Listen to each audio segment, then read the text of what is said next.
For more on the politics, let's bring in MSNBC political analyst and CQPolitics.com columnist Craig Crawford, co-author with Helen Thomas of Listen Up, Mr. President. Everything you always wanted your president to know and do. Thanks for joining us tonight, Craig. Hi, Lawrence.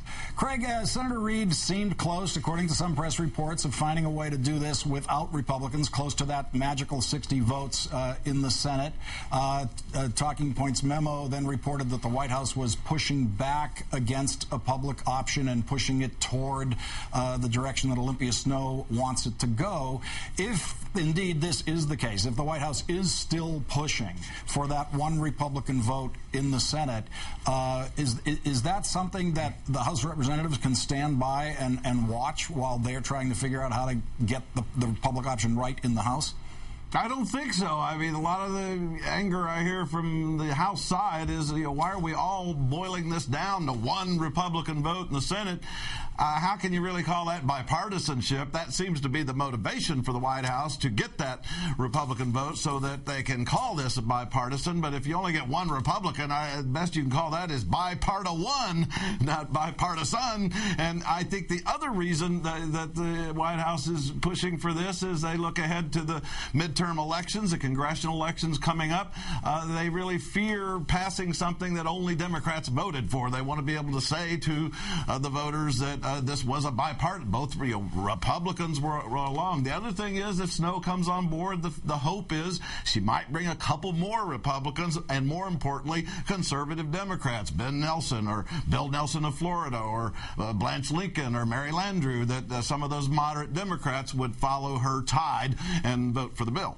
Craig, MoveOn.org today blasted President Obama in an email, and other progressive groups are confronting Rahm Emanuel directly. Now, even if it's just the perception that the White House is willing to trade away one of its core principles here, the White House obviously has a problem with its base. Now, how big a problem is that? How worried is the White House about its left flank on this one?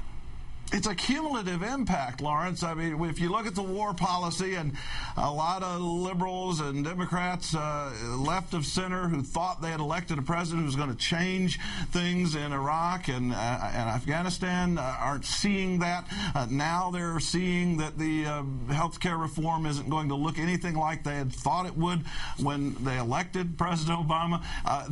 Going back to the congressional elections, the problem could be that you'd have a less than energized Democratic base to get out in those low turnout elections in those congressional races next year, where an energized base can make a big difference.